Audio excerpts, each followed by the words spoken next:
마음속에 깊이 새길 수 있도록 역사하여 주시옵소서. 마치는 시간까지 함께해 주실 줄 믿고 감사를 드리며 예수 그리스도 이름으로 기도를 드립니다. 아멘. 자, 우리가 지난번에 이어서 우리가 이제 요한계시록 8장부터 14장까지 이제 우리가 공부하도록 그렇게 하겠습니다.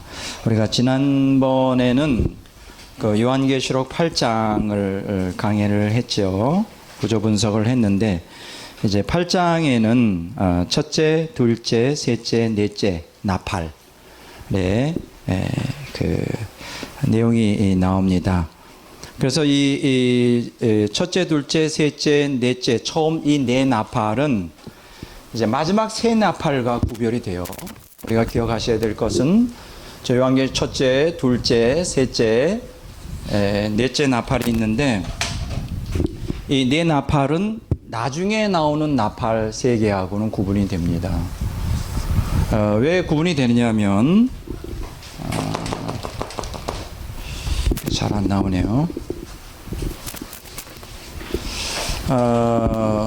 이제 우리가 보통 이게 요한계시록 8장이잖아요. 이게 참 잘 안 나오네.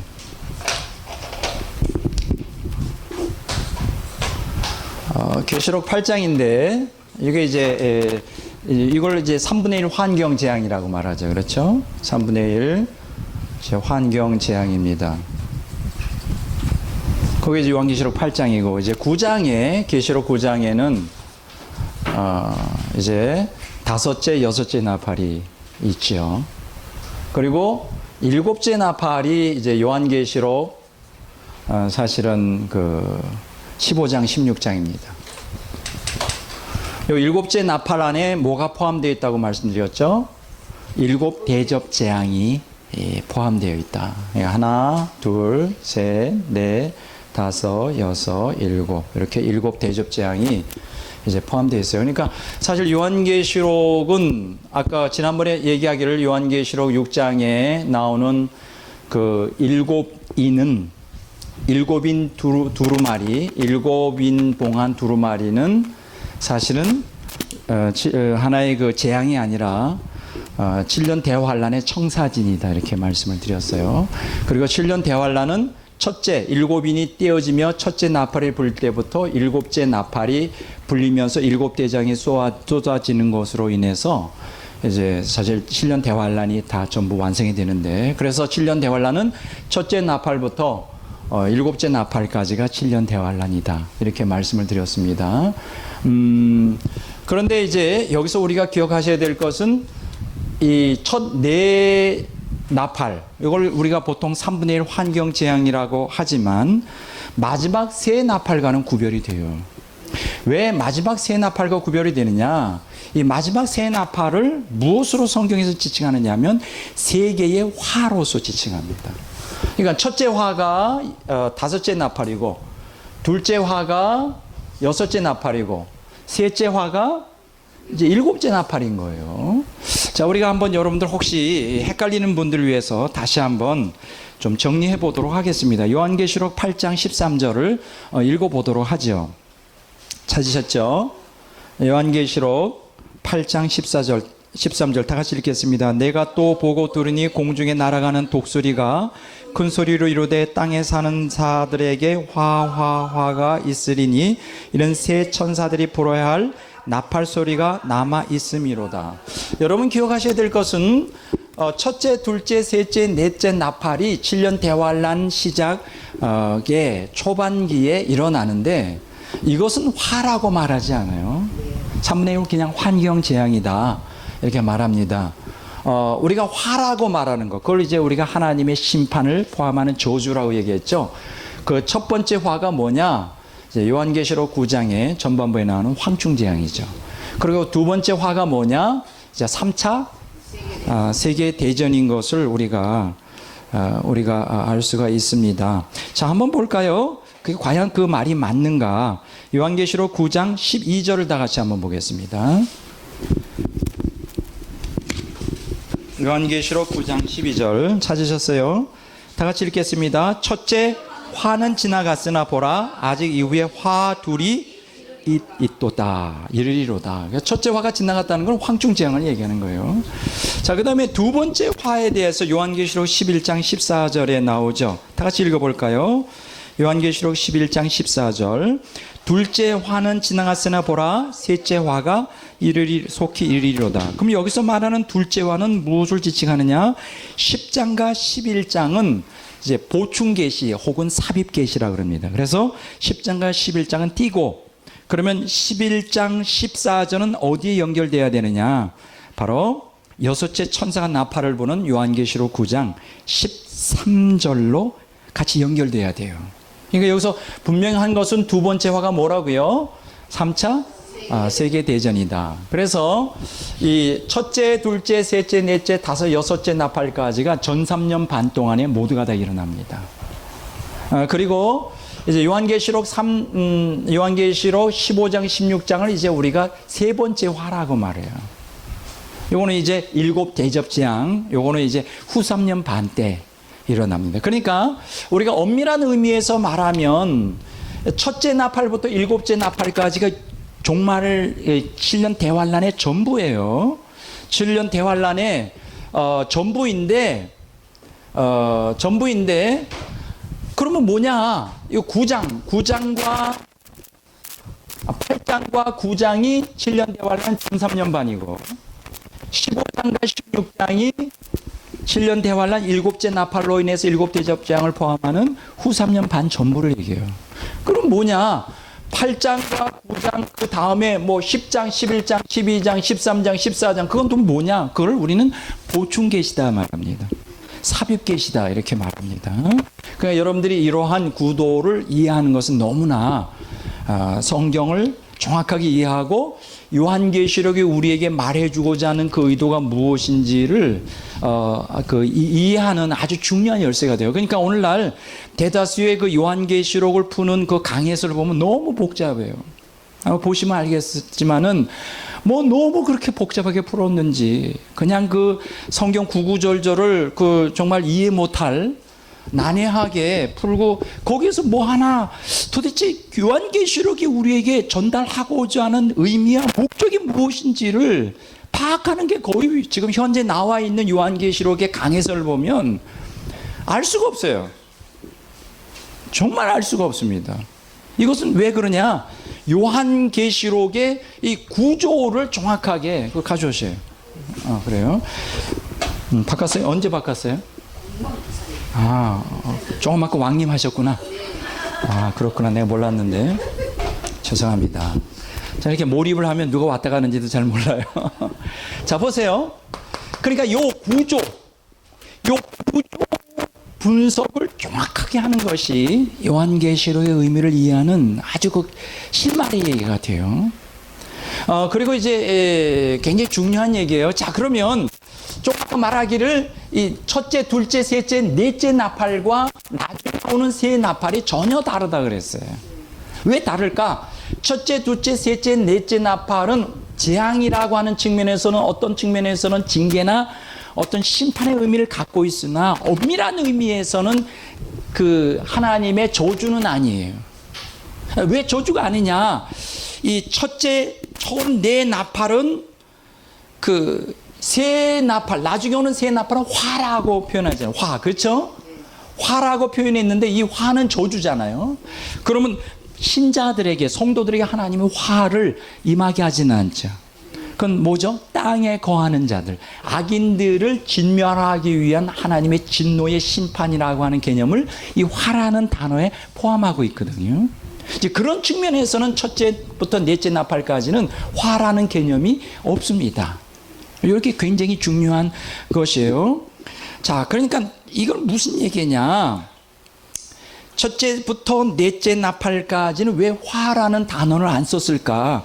그것은 첫째부터 넷째 나팔까지. 이게 이제 7년 대환란이 시작되면서 하나님께서 3분의 1 환경 재앙을 통하여 의도하는 바가 무엇인지를 정확하게 여기서 묘사해 주고 있죠. 그게 뭘까요? 의인과 악인을 선별하는 거예요. 다른 말로 말하면 첫째부터 넷째 나팔까지는 의인과 악인이 같이 섞여 있어요. 악인들도 환경재앙에 노출되어 있지만 의인들도 환경재앙에 노출되어 있어요. 그래서 여러분 보면 그 요한계시록 7장에 우리가 지난번에 말씀드렸죠. 7장 16절을 한번 볼까요? 요한계시록 7장 16절 다 같이 읽어보겠습니다. 그들이 다시는 줄이지도 아니하며 목마르지도 아니하고 해나 아무 뜨거운 기운에 상하지도 아니하리니. 그 얘기는 뭐예요?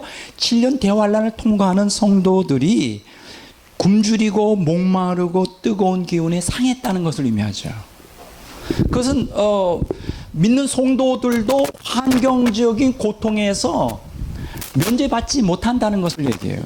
왜 하나님께서는 3분의 1 환경재앙을 통하여 우리에게 의도하는, 구속사에서 의도하는 바가 뭐냐?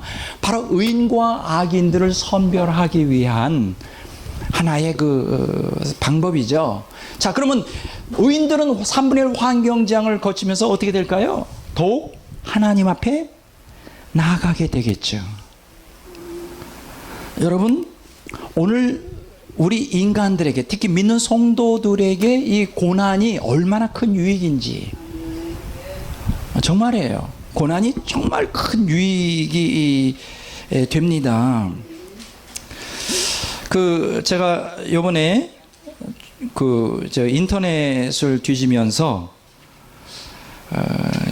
혹시 유튜브에 보면 이렇게 간증들이 많이 실려 올라와요. 정선이 아시죠? 정선이라고 하는 개그맨 여자.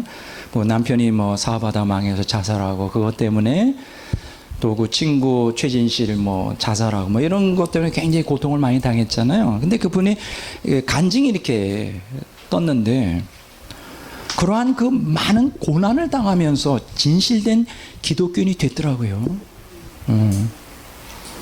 그 고난 속에서 하나님을 발견한 거예요. 원래 처음에 믿음이 좀 있었겠지만 잘 나가고 이 세상에 성공할 때는 하나님을 별로 생각을 안 했겠죠. 그래서 고난이라는 게 믿는 성도들에게 유익이 되고요. 또 김행이라고 하는 요새 그렇죠? 대변인인가요? 김행 아세요? 네, 이분에 대한 간증도 봤는데 이분도 역시 마찬가지예요. 정치가로서 수십 년을 산 사람인데 고난을 통하여 하나님을 더 가까이 발견하게 되고, 이성미 집사라고 아시나요? 네, 굉장히 개그우먼인데 이 사람의 간증도 들어보니까 진실된 신앙을 갖고 있더라고요. 그게 다 환경적인 고난 속에서 하나님께서 그 고난을 통하여 그들을 변화시키는 것을 보면서 참 감사를 했어요. 그들이 고난이 없었다면, 예수님 믿지만 완전히 세상에 빠져들어가서 잘못하면 그 참된 신앙조차도 잃어버릴 수밖에 없는 환경에서 하나님이 환경적인 어려움을 통하여 그들을 이제 구속사 속에서 인도하시는 것을 보게 됩니다. 자, 이와 마찬가지로 이 첫째에서 넷째 나팔까지 볼 때 이 환경 재앙이 임하는데, 그때 의인들은 어떻게 될까요? 더욱 정화되죠. 더욱 하나님을 갈망하고 의지하게 됩니다. 그러나 악인들은 어떻게 됩니까? 악인들은 더 악으로 이제 익어가게 되죠. 그리고 3분의 1 환경 재앙을 통하여 악으로 익어가면, 그 다음에 첫째 화가 임할 때 무저갱에서 악령들이 왔을 때 거기에 합일이 되고, 그 다음에 그로 말미암아 둘째 화가 임할 때 이제 3차 세계대전이 일어나면서 악인들이 다수가 이제 멸망하게 되죠. 자, 이런 이러한 구도를 알게 됩니다. 그래서 우리가 다시 한번 말씀드리지만 7개의 나팔 중에 첫째에서 넷째 나팔과 나머지 다섯째, 여섯째, 일곱째 나팔은 구분되어야 된다. 그러니까는 네 나팔은 의인과 악인을 구별하는, 그죠? 구별하기 위해 내리는 재앙이다, 이렇게 보면 됩니다. 그래서 의인과 악인이 같이 섞여 있어요. 같이 당해요. 3분의 1 환경재앙은. 그러나 다섯째, 여섯째, 일곱째 나팔, 그것은 화다. 이거는 재앙이지만 이거는 구별이 아니라 악인들을 어떻게 한다? 심판하는 특성을 갖고 있다. 여러분들 이렇게 이제 이해하시면 뚜렷하게 구속사적인 구조 분석에서 그 이해를 우리가 도모할 수가 있습니다. 여러분들 이렇게 생각하셔야 돼요. 나는 예수 믿는데 왜 이렇게 고난이 많지? 그렇죠. 우리가 알고 있는 상식으로는, 우리가 또 교회에서 오랫동안 배운 상식으로는 예수님 믿으면 형통해야 되는 거 아니에요? 하나님의 뜻을 따라가면 왜 사람들이 자꾸만 하나님의 뜻을 따라갈까요? 하나님의 뜻을 왜 알려고 할까요? 하나님의 뜻을 알면 또 그 뜻대로 가면 고난이 안 올 거라고 생각을 해요. 그래서 실패하고 싶어 하지 않아요. 넘어지고 싶어 하지 않아요. 그냥 성공적인 삶을 살고 싶어 해요. 많은 기독교인들 역시. 그 성공적인 삶을 살려면 뭐냐? 하나님의 뜻이 아닌 길로 가면 그냥 삶이 고달파질까 봐 하나님의 뜻을 따라가려고 하는데, 근데 중요한 건 뭐냐? 왜 하나님의 뜻을 알기로 원하느냐? 고난당하고 싶지 않았어요. 그 밑에 그 베이스에 그런 심리가 깔려 있어요. 근데 하나님의 뜻을 알고 따라가면 고난이 없습니까? 있어요. 아이고, 네, 정답이 있어요.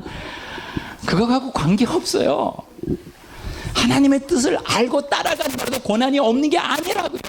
더 있다. 그건 내가 잘 모르겠어요. 그거는 사람마다 다 다르지만 있습니다, 고난은. 이렇게 물어보면 안 돼요. 왜 나에게 이런 고난을 주십니까? 내가 주님 뜻대로 살고 주님만 기쁘게 해드렸는데. 그렇게 질문하면 안 돼요. 왜냐하면 이 고난을 통하여 하나님은 구속사를 운행하시니까요. 근데 불신자들도 고난 억수로 당합니다. 신자들도 고난을 당해요. 그러나 차원이 다르죠. 성도들이 당하는 고난은 거기는 깊은 의미가 있어요. 그렇죠? 우리를 성화시키는 고난이고, 악인들이 당하는 고난은 사실은 심판의 개념이 더 강합니다. 이런 차이가 있다는 것을 여러분 기억하시기를 바랍니다. 자, 우리가 지난주에 뭘 공부했느냐?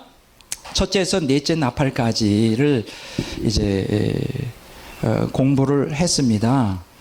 그 다섯째 나팔이 뭡니까? 이제 요한계시록 9장 11절에서 11절에 보면 이제 다섯째, 이제 그 하나님의 심판의 개념을 포함하게 된 다섯째 나팔부터 오늘 공부하겠습니다. 이걸 갖다가 제목을 붙인다면 영계이변이다, 이렇게 제목을 붙입니다. 이것은 첫째 화에 속하는데, 이것은 다섯째 나팔을 우리는 제목을 붙인다면 황충재앙이다, 이렇게 말합니다. 따라서 합니다. 황충재앙.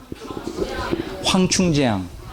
이 황충이라고 하는 단어는 이제 요한계시록 9장에 나와 있는 그 무저갱의 문이 열리면서 무저갱 속에서 황충이 나왔다는 것을 근거로 하여 제가 이제 거기다 이름을 붙인 것이죠. 자, 여기서 황충이라고 하는 것은 이제 그 자연계의 곤충을 얘기하는 게 아니죠. 그리고 또 이것은 하나의 무저갱 속에서 나오는 어떤 곤충도 아닙니다. 이것은 마귀의 수하에 있는 악령들을 얘기하죠. 그걸 우리가 어떻게 할 수 있느냐? 요한계시록 9장 11절 한번 읽어보겠습니다. 자, 한번 읽어볼까요? 그들에게 왕이 있으니 무저갱의 사자라. 히브리어로는 그 이름이 아바돈이요, 헬라어로는 그 이름이 아볼론이다.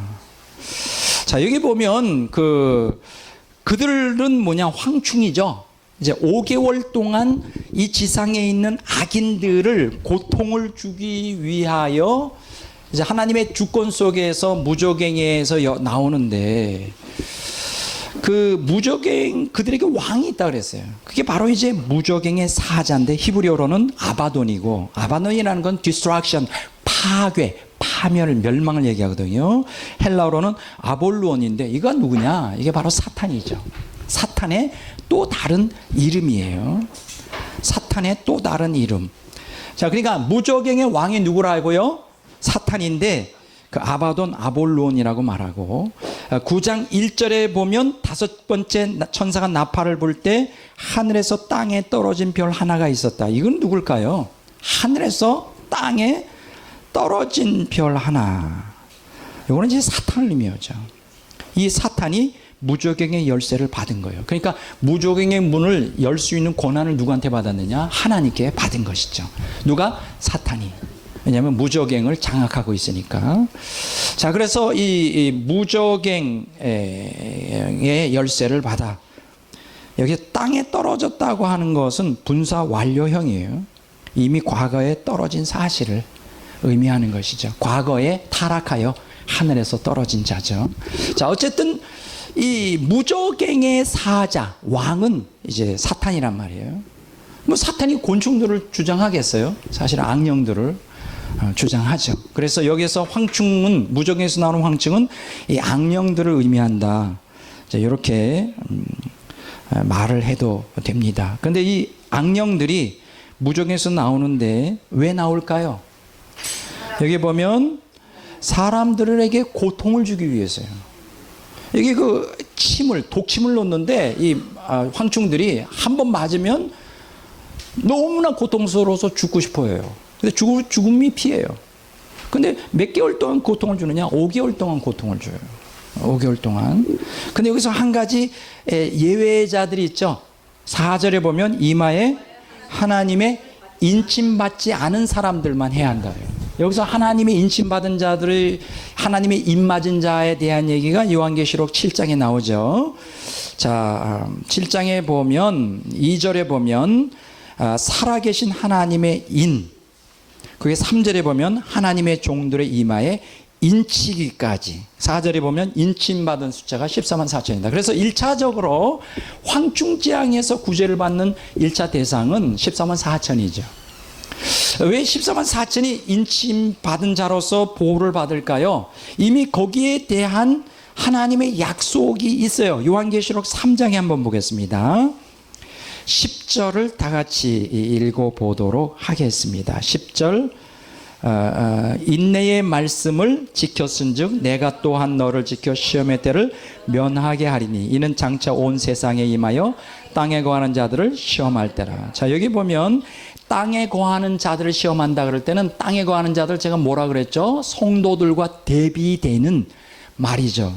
땅에 사는 사람이란 뜻이 아니라 땅에 거하는 자들이라는 건 악인들을 의미해요. 악인들. 근데 이 악인들을 시험하는 때인데 언제? 7년 대환란 때. 장차 온 세상이 많은 그 환란인데, 여기서 그 환란에서 면제받는 사람들이 있어요. 시험의 때를 면하겠는데, 여기서 시험의 때를 면한다라고 하는 것은 7년 대환란을 통과하지 않는다는 뜻이 아니라 7년 대환란을 통과한다 할지라도 그 7년 대환란의 그 여러 가지 악한 세력으로부터 보호해 준다는 거예요. 여기서 면한다는 것은 잘못 번역이 된 것이죠. 보호해 준다. Protect them from the great tribulation. 이렇게 번역을 해야 되는 거예요. 보호해 준다. 이렇게. 그러니까는 14만 4천은 하나님의 종으로서 하나님의 인을 갖고 있기 때문에 이제 황충재앙에서 어떻게 돼요? 면하게 되겠죠. 물론 성경에는 안 나와 있지만 14만 4천만이 아니라 요한계시록 7장에 아무라도 능히 셀 수 없는 하나님의 성도들, 흰옷 입은 예수님의 피로 정결케 된 흰옷 입은 성도들도 이제 황충재앙으로부터 건짐을 받게 되죠. 지금은 이거는 오늘 우리에게도 그대로 원리가 적용돼요. 하나님의 뜻대로 살고 하나님을 따라가고 말씀에 순종하는 사람들은 언제나 하나님이 악으로부터 우리를 어떻게 될까? 보호해 주셔요. 우리가 악 때문에 시험 들고 악 때문에 우리가 그 시험 들어서 거기에 걸려 넘어지는 것은 우리가 하나님의 보호막에서 벗어났기 때문에 그렇죠. 하나님께서 우리를 보호해 주고 계셔요. 근데 보호해 주는 거는 그냥 무조건적인 보호의 약속이 아니에요. 우리가 하나님 말씀에 어떻게 할 때? 순종할 때만 그 보호막이 가능한 거예요. 불순종하여 나의 길, 내 욕망대로 살아가면 그 보호를 해주고 싶어도 해주질 못해요. 그거는 7년 대환란 황충재앙 때 하고 지금도 똑같이 적용됩니다. 세상이 아무리 악해지고 세상이 아무리 험해도 우리가 하나님 안에, 예수 그리스도 안에, 말씀 안에, 성령 안에, 은혜 안에 그 안에 있으면 굉장히 안전해요. 소돔과 고모라성 같은 그 곳이라 할지라도 우리는 보호를 받을 수 있습니다. 근데 왜 오늘날 많은 기독교인들이 세상 사람들이 겪는 그러한 여러 가지 그러한 그 덫에 걸려 고통을 당할까? 하나님을 떠났기 때문에 그렇죠. 하나님 안에 있지 않기 때문에 그렇죠. 그거는 7년 대환란 때나 지금이나 똑같은 상황이에요. 똑같은 상황인 것을 여러분들이 기억하시기 바랍니다. 자, 이렇게 다섯째 나팔이 불려 황충재앙이 되고, 그래 되면 이제 성도들은 보호를 받고 악인들은 급속도로 악으로 이제 익어가게 되죠. 그리고 집단적 귀신 들림, 사회 병리 현상이 아주 보편적으로 세상에 이제 만연되게 될 것입니다. 다 미쳐 돌아갈 거예요. 지금 여러분들 기억하셔야 될 것은 포스트 모더니즘 시대에 우리가 살고 있죠. 포스트 모더니즘이라고 하는 거는 그 모더니즘 이후기, 다른 말로 말하면 인간의 그 윤리의식이 상실되는 그러한 그 짐승이 되어가는 그러한 시대에 우리가 살고 있어요. 이거는 7년 대환란의 하나의 전조예요. 7년 대환란의 윤리가 뭐냐? 포스트 모던 윤리예요. 그게 벌써 우리가 1960년대부터 지금 이 세상에 나타나서 지금 세상이 사실은 집단 귀신 들림, 또 사회 병리 현상이 한국 사회에도 지금 만연되어 가고 있죠. 따져보면 전 세계적으로 이러한 현상들이 이제 만연되고 있다, 이렇게 봐도 과언이 아닙니다.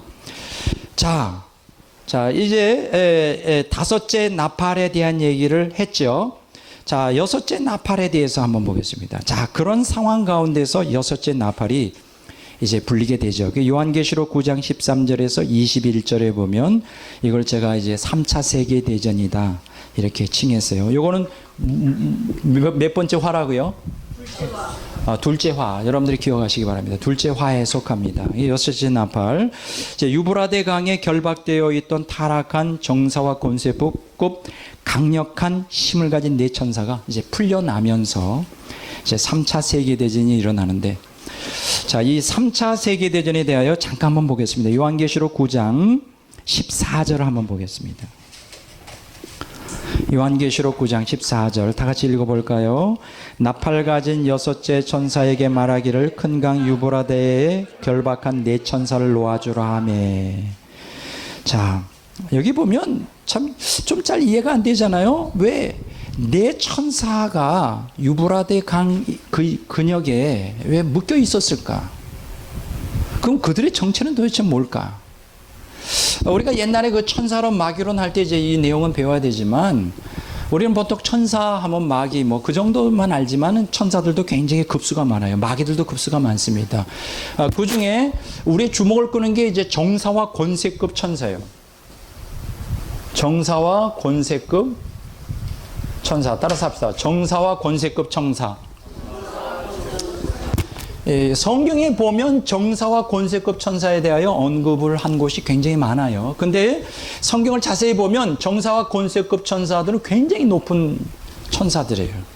우리가 천사들을 따지면 하나님 보좌를 중심으로 가장 강력한 천사들이 이제 그룹 천사. 그룹 천사예요. 그 체라빔이라고 그러죠. 체라빔 그룹. 그 사탄은 바로 그 그룹 천사장이었죠. 덮는 그룹이었어요. 그러니까 치프예요, 치프. 그 아주 그 최고의, 그러니까는 천사 중에 가장 강력한 천사가 바로 이 사탄이었습니다. 한 가지 재미있는 내용이 있어요. 그 신천지에 어떤 강사가 있는데 막 성경을 갖다가 다 외운다는 거예요. 그 신천지의 진리를 뭐 증거하는데, 그래서 기독교인들이 그 사람을 데려다 놓고 이제 그러면 우리가 공개 토론을 하자 이렇게 해서 했다는 거예요. 인터넷에 뜨는 내용이에요. 재미있는 내용이 있어 말씀을 드립니다. 근데 그 강사가 뭐라 그러냐, 신천지에서 나온 강사가 뭐냐면 천사들을 얘기하면서 네 그룹으로 되어 있다 이렇게 얘기를 한 거예요. 네 그룹. 근데 그러면서 이제 그룹 천사를 얘기하는 거예요. 그 그룹 천사가 그 네 그룹이라는 거예요. 근데 그 그룹이 그 그룹이 아니죠. 체라빔이라는 뜻이죠. 그러니까 헬라어 히브리어를 잘 모르고 한글 성경을 근거로 하여 이 신천지가 기초가 되어 있기 때문에 그룹 천사를 갖다가 이 그룹으로 되어 있는 천사라고 오해한 거예요. 그래가지고 그거 가지고 아주 그 망신을 당하는 내용이 나오고요. 그 그룹이 아니죠. GROUP. 이 그룹이 뭐예요? 어떤 집단, 단체. 이 그룹이 아니에요.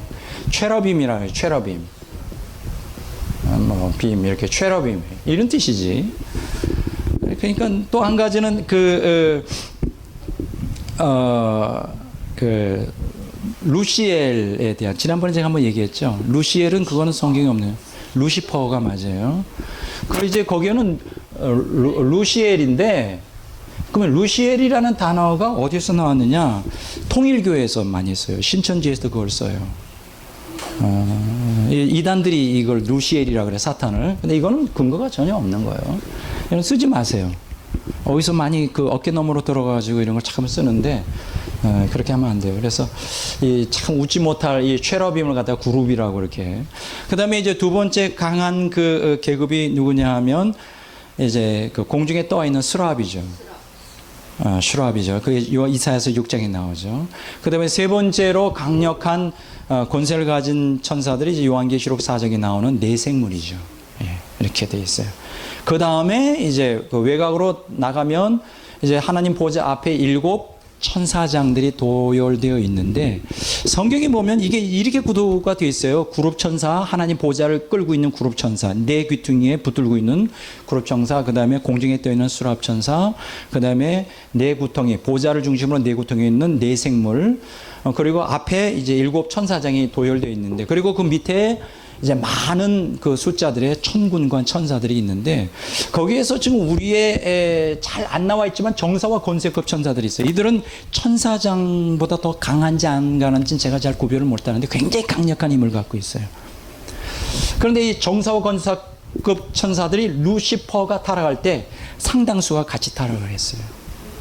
그 이들은 주로 어떤 국가 한 전체를 갖다가 장악할 수 있는 강력한 능력을 갖고 있는 강력한 무서운 힘을 갖고 있어요.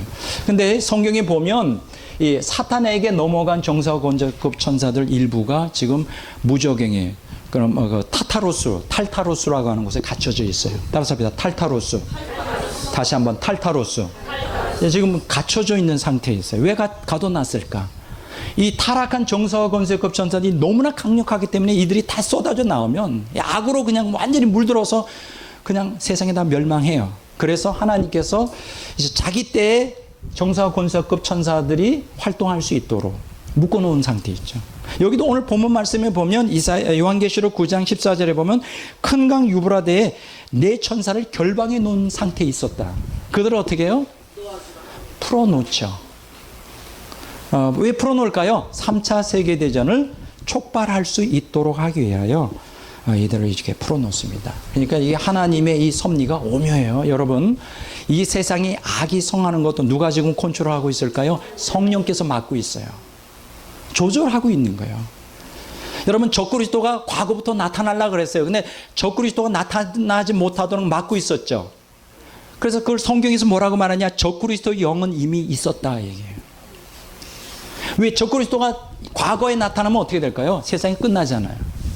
그 적그리스도가 나타나서, 악의 화신인 적그리스도가 나타나서 이 세상을 다 미혹해버리면 빨리 종말이 오겠죠. 근데 때가 되지 않았기 때문에 7년 대환란 후 3년 반이 되면서 적그리스도가 온 세상을 통치하도록 하나님이 시간 조절을 하고 계신 거예요. 나는 우리의 삶도 마찬가지라고 생각을 해요. 하나님께서 우리의 삶을 구속사에 맞춰서 우리의 인생을 인도한다. 그래서 우리가 요새 제가 기도 제목의 큰 화두는 뭐냐? 하나님의 절대 주권이에요. 사실은 우리의 믿음은 어떤 것에 근거를 두어서 어떤 것을 확실히 우리가 이해하고 인식하는 데 필요하냐? 하나님의 절대 주권에 대한 개념을 우리가 확실히 이해하는 것에 우리 믿음이 달려있다고 생각해요. 하나님의 절대 주권이 뭡니까? 하나님은 살리기도 하고 죽이기도 하고 인기도 하시고 없게도 하시고 부하기도 하고 가난하기도 하시고 모든 것이 하나님의 전지전능한 능력 안에 다 있어요. 그렇죠? 그거를 믿는 신앙이 절대 주권을 믿는 신앙인데, 하나님이 어떠한 분인가를 정확하게 이해하는 것이 우리 신앙의 특성을 결정하는 중요한 요소라 나는 이렇게 생각을 해요. 나의 인생을 주관하시는 하나님. 요새 제가 그런 기도가 중심이 되어 있어요. 하나님은 죽기도 하고 살리기도 하고 부하기도 하고 가난하게 하시고, 내가 기도하면 하나님 분명히 나는 환경이 어떻다 할지라도 내 소원과 간구를 분명히 들어 응답하시는 하나님인 것을 믿습니다. 요새 제가 계속 하나님과 이제 그런 측면에서 제 신앙을 지금 빌드업 시키려고 좀 애를 쓰고 있습니다. 어쨌든 이 여섯째 나팔은 3차 세계대전이고 두 번째 화에 속하죠. 그래서 두 번째 화인 이 3차 세계대전을 통하여 많은 인간들이, 악인들이 죽게 될 겁니다. 몇 명이 죽는다고요? 성경에 보니까 전 인류의 3분의 1이 죽게 됩니다. 자, 그러면 3차 세계대전은 뭐냐? 이건 핵전쟁이 될 것입니다. 분명히 핵전쟁이 될 거예요. 핵전쟁이. 1차 세계대전 때는 약 1,000만 명이 죽었고 2차 세계대전 때는 약 5천만 명이 죽었고 3차 세계대전은 전 인류의 이제 4분의 1이 죽게 될 것입니다. 자, 어떻게 3차 세계대전이 일어나서 그렇게 인류가 죽을 수 있을까? 그럼 우리가 지금 상상이 안 돼요. 과연 그게 가능할까? 전 인류의 3분의 1이 죽는다는 게 가능할까? 여러분 기억하십시오. 1차, 2차 세계대전이 일어나기 전에, 물론 그 전에도 많은 전쟁들이 있었어요. 무슨 뭐 포에니 전쟁, 뭐 나폴레옹의 뭐 이러한 여러 가지, 뭐 그 외에 인류 역사가 전쟁의 역사인데, 전 인류 1차 세계대전 때 막 1,000만 명, 2차 세계대전 때 5천만 명이 죽을 거라고는 그 전에는 어느 누구도 상상을 하지를 못했어요. 어떻게 5천만 명이 죽느냐? 지금 마찬가지죠. 전 인류의 3분의 1이 죽는 그 엄청난, 지금 뭐 인류가 지금 한 70억인데 3분의 1이면 얼마입니까? 25억 정도 될 거예요. 지금 당장 일어난다 하죠. 25억이나 되는 그 엄청난 숫자가 전쟁으로 인해서 죽는다? 안 믿을 거예요. 반드시 일어납니다. 왜 일어날까? 환경재앙으로 인해서 악이 바치는 악인들이 이 무조건에 쏟아지는 악령에 화별돼가지고 제정신이 아닌 것이죠. 그래서 일어나는 거예요. 제정신이 아닌 상태에서 3차 세계대전은 발발하게 됩니다. 뭐 이 3차 세계대전에 대한 얘기는 여기서 뭐 자세히 얘기하지 않았습니다. 기독교 문명권과 이슬람 문명권이 정면 충돌해요. 결국은 문명의 충돌로 인해서 이제 이슬람 문명권은 이때 다 멸망하게 됩니다. 그래서 하나님께서는 1차적으로 7년 대환란 전사년 반 끝 마무리 되기 전에 3차 세계대전을 통하여 거짓 종교를 완전히 없애버립니다. 지금 이 세계의 모든 종교 중에 가장 활발하게 하나님을 대적하는, 하나님의 그 복음을 비슷하게 모방하면서 하나님을 대적하는 종교가 이슬람 종교예요. 아주 무서운 종교입니다. 이게 지금 독버섯처럼 온 세계에 굉장히 강력하게 퍼지고 있는데 이걸 그냥 가만두지 않으세요. 7년 대환란 때 후 3년 반 되기 전에 다 없애버려요. 그 거짓 종교를 없애버립니다. 자, 여기서 기억하셔야 돼요. 제가 지난번에 한번 얘기했죠. 7년 대환란 딱 시작되면 이제는 불신자들을 향한 전도는 없다. 응? 불신자에 대한 전도는 없다. 제가 분명히 여러분들에게 말씀을 드렸어요.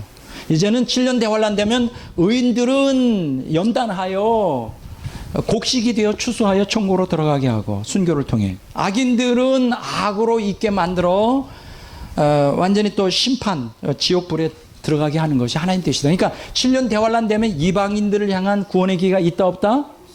없습니다. 이방인들에 대한 구원의 기회는 다시는 없습니다.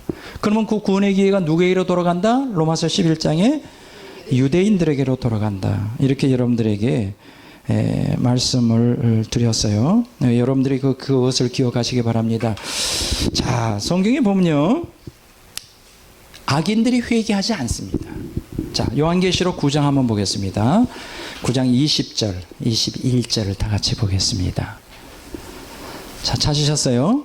요한계시록 9장 20절, 21절 다 같이 읽습니다. 이 재앙에 죽지 않고 남은 사람들은 손으로 행한 일을 회개하지 아니하고 오히려 여러 귀신과 또는 보거나 듣거나 다니거나 하지 못하는 금은동과 목석의 우상에게 절하고 또 그 살인과 복술과 음행과 도둑질을 회개하지 아니하더라. 자, 여기 보면 두 번 나옵니다. 회개하지 않았다.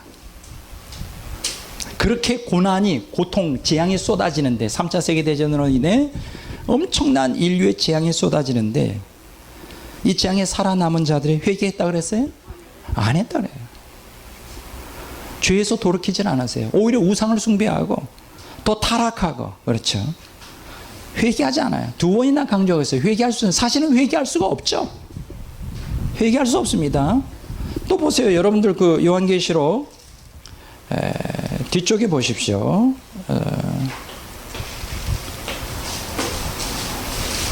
요한계시록 16장을 한번 보세요. 9절 한번 보겠습니다. 요한계시록 16장 9절과 11절을 봅니다. 찾으셨죠? 다 같이 읽습니다. 사람들이 크게 태움에 태워진지라 이 재앙들을 행하는 권세를 가지신 하나님의 이름을 비방하며 또 회개하지 아니하고 주님께 영광 돌리지 아니하였다. 이것도 똑같은 패턴이죠. 요한계시록 16장은 뭡니까? 7 대접 재앙이 이제 순차적으로 쏟아지죠. 첫째, 둘째, 셋째, 넷째 계속 쏟아지는데 그 사람들이 회개했다 그랬어요? 아니에요. 악인들이 회개하지 않아요. 회개할 수 없습니다.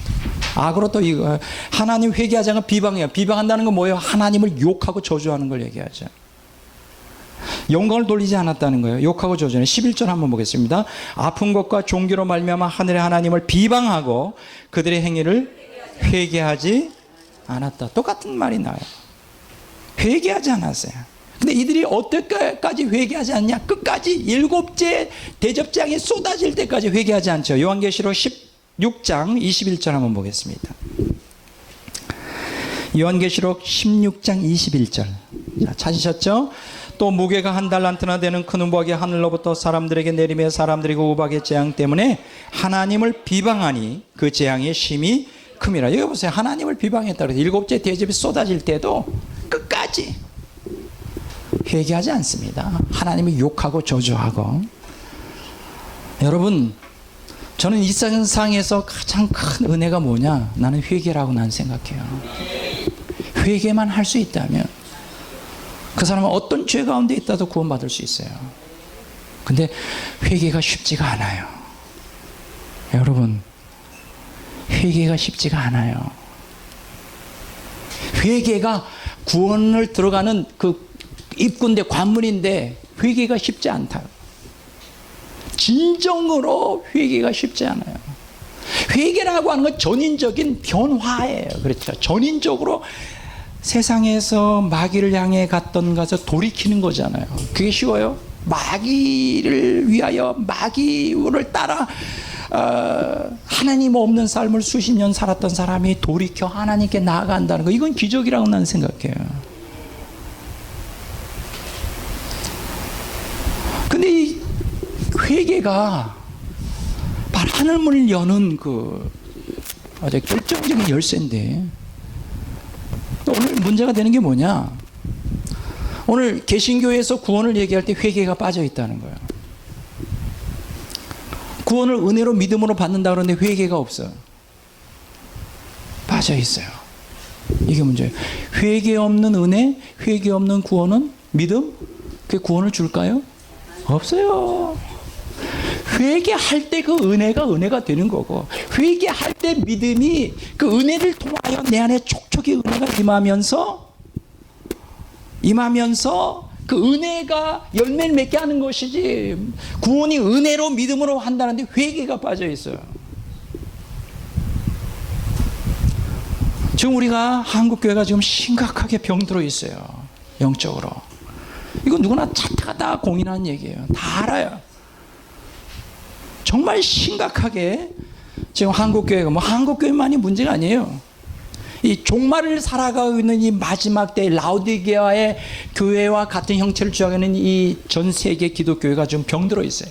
유럽 교회는 거의 다 몰락했고, 미국 교회도 지금 다 몰락해 가고 있고, 한국 교회도 그 뒤를 따라 열심히 몰락해 가고 있는데, 교회가 몰락해 가고 있는 가장 결정적인 것은 교회가 세속화되고 있다는 거예요. 너무나 물질주의화돼요. 너무나 구원관을 성경에서 떠나 인간의 욕망을 채우는, 그렇죠, 탐욕을 채우는 수단으로 전락하고 있는데, 그래서 그 심각성을 알고, 여러분, 우리 한국에 보면 1907년에 평양에서 부흥이 일어났잖아요. 장대원 교회에서. 그 부흥을 촉발시켰던 또 중요한 사람이 누구예요? 1903년에 그 하디라고 하는 감리교 선교사가 장대원 교회의 그 부흥 운동이 촉발이 하나의 그 발화점이 되죠. 그래서 1907년을 다시 우리 이 시대에 일으키자 하고 하는 것이 몇 년 전에 그 하나의 그 운동이 있었어요. 그 기억나시죠? 그래서 부흥을 주시옵소서, 1907년에 부흥을 다시 주시옵소서. 또 요번에는 1903년에 여기 뭐예요? 여기 이제 딱 올해 딱 맞물리잖아요. 감리교에서는 이제 하디가 또 감리교 선교사니까 1903년에 그 하디의 부흥 운동을 우리에게 달라고. 행사를 했어요. 근데 부흥이 일어나지 않았어요. 왜 그랬을까? 간단해요. 회개가 없어요. 말로는 회개한다 그러는데 회개를 안 해. 왜 회개를 안 할까? 회개하려면 자기를 다 내려놔야 되니까. 이게 그동안 자기가 누리던 그 모든 기득권을 다 내려놔야 되는데 누가 내려놓겠어요? 아무것도 갖고 있지 않은 사람은 내려놓을 게 별로 없는 것이고, 이걸 주도하는 종교 지도자들은 다 갖고 있는데 그걸 내려놓으려니 100개 중에 한 가지라도 내려놓으려면 못하죠. 아깝죠. 아깝죠. 그래서 그냥 행사로 끝나는 거예요. 행사로. 여러분, 회개할 수 있다는 게 얼마나 큰 은혜인지 몰라요. 근데 7년 대환란 대본 악인들은 회개하지 않습니다. 회개하지 못해요. 끝난 거예요. 여러분, 회개가 아무 때나 되는 줄 아십니까? 기회가 있을 때 회개해야 되죠. 그렇죠? 성령께서 계속 회개하라고 촉구할 때 회개해야 되는 거예요. 그래서 난 회개의 은혜가 제일 큰 은혜다. 난 이렇게 생각해요. 자, 지금 어쨌든 이 첫째 나팔부터 지금 여섯째 나팔까지 제가 이제 정리를 했어요. 그게 이제 전 3년 반 동안에 일어나는 사건이고, 이제 일곱째 나팔만 남아있죠. 자, 일곱째 나팔이 불리면 뭐가 떨어질까요? 일곱, 이제 대접 재앙이 떨어져요. 자, 그 다음에 넘어갑니다. 요한계시록 10장으로 넘어갑니다. 요한계시록 10장으로 넘어가는데, 자, 제가 지난번에 뭐라 그랬어요? 요한계시록은 구속사의 책이라 그랬어요. 그거는 뭐 재앙이나 환난이나 뭐 이런 두려운 하나님의 진노가 물론 요한계시록에 많이 나오지만 그것이 이 요한계시록에서 말하고자 하는 주된 내용이 아니고, 그런 성도들이 요한계시록 7장에 나오는 성도들 14만 4천과 아무라도 능히 셀 수 없는 이 성도들이 구속사에 뭐라고요? 주역이라고 말씀드렸어요. 그러니까 하나님의 관심은 악인들을 멸망하는 데 관심 있는 게 아니라, 그거는 뭐 하나님 맘만 먹으면 다 죽일 수가 있어요. 하나님의 관심은 보석 같은 아주 소중한, 그렇죠, 그러한 성도들을 어떻게 이 환난 가운데서 연단하여 종화하여 그들을 구원하느냐가 요한계시록의 주된 관심사예요. 자, 이 관심사인데 이제 보세요. 여러분들 아까 제가 얘기했죠. 이 첫째에서 일곱째 나팔이 전부 7년 대환란이 전부고, 그 사이에, 그러니까 요한계시록 8장과 9장은 첫째에서 여섯째 나팔까지가 불리고 15장 16장이 이제 일곱째 나팔이 되는. 그러면 그 사이에 뭐가 빠져 있죠? 삽입계시가 빠져 있어요. 삽입계시. 자, 그 얘기를 좀 하려고 합니다. 지금부터는 이제 삽입계시에 대한 얘기를 하려고 그래요. 그럼 삽입계시가 어딜까요? 10장, 11장, 12장, 13장, 14장. 지금 이제 앞으로 오늘 강의해야 될 내용이 5장이나 돼요. 삽입계시에 대한 얘기를 혹은 보충계시라고 말합니다. 자, 여기서 기억하셔야 될 것은, 재미있는 것은 뭐냐? 첫 번째 보충계시가 하나 있죠. 그게 어디에 나오죠? 요한계시록 여섯째 인과 일곱째 인 사이에 요한계시록 7장 삽입계시가 나요. 자, 한번 좀 보도록 하겠습니다. 자, 요한계시록 6장 한번 보겠습니다. 이런 걸 아주 공부하면 참 재미있어요. 자, 요한계시록 6장에 이제 12절에 보면 여섯째 인이 띄어지죠. 그러면 여섯째 인과 일곱째 인. 자, 여섯째 인 띌 때가 언제 나오죠? 요한계시록 6장 12절에 나오죠. 그러면 일곱째 인을 띄는 게 언제 나오죠? 요한계시록 어디 나와요? 8장 1절입니다. 한번 읽어보겠어요. 요한계시록 8장 1절 찾으셨어요? 다 같이 읽습니다. 일곱째 인을 떼실 때에 하늘이 반 시간쯤 고요하더니. 예. 아, 재밌는 현상이 봐요. 여섯째 인을 띄고 일곱째 인을 띄기 전에 뭐가 있을까? 요한계시록 7장이 나오죠. 요걸 이제 첫 번째 삽입계시라 그래요. 첫 번째 삽경이라고 말합니다. 보충계시다, 이렇게 첫 번째. 그러면 왜 하나님께서 여섯째 인을 띄고 일곱째 인을 띄죠? 일곱째 인을 띄면 어떻게 되죠? 이제 일곱 나팔이 불리게 되죠. 그렇죠? 일곱째 인을 딱 띄면 그 다음에 일곱 나팔이 불리는데, 일곱 나팔이 7년 대환란 전부라 그랬잖아요. 그러면 7년 대환란을 왜 하나님이 전개하시고 진행하시는 것일까? 그것은 요한계시록 7장에 있는 성도들을 위하여 마련되어진 구속사의 과정이죠. 그래서 요한계시록 7장을 놓은 거예요. 이해가 되시죠? 요한계시록 7장에 몇 삽경이라고요? 제1삽경이에요. 그래서 여러분들이 요런 그 삽입 계시를 잘 따라가면, 아, 하나님이 구속사에서 의도하는 바가 뭔지를 정확하게 이해할 수 있어요. 자, 그 다음에 볼까요? 이제 요한계시록 여섯째 나팔이 불리고 일곱째 나팔이 불리기 전에, 자, 여섯째 나팔이 불리고 일곱째 나팔이 불리기 전에 뭐가 있을까? 두 개의 삽경이 나옵니다. 그 요한계시록, 자, 한번 보겠습니다. 자, 여섯째 나팔이 어디에 불리죠? 자, 여섯째 나팔이 어디에 불리죠? 자, 요한계시록 9장 13절. 다 같이 읽어볼까요? 여섯째 천사가 나팔을 불매. 그래서 3차 세계대전이 나오죠. 자, 그러면 또 한 가지 질문하겠습니다. 일곱째 나팔이 언제 불리죠? 자, 한번 찾아보실래요? 자, 일곱째 나팔이 어디 불릴까? 요한계시록 11장 15절. 다 같이 읽어보겠습니다. 일곱째 천사가 나팔을 불매. 자, 여섯째 천사가 나팔을 부르는 게 요한계시록 9장이고, 일곱째 천사가 나팔을 부르는 게 요한계시록 11장이에요. 11장 15절이에요. 그러면 그 사이에 두 개의 삽경이 들어가요.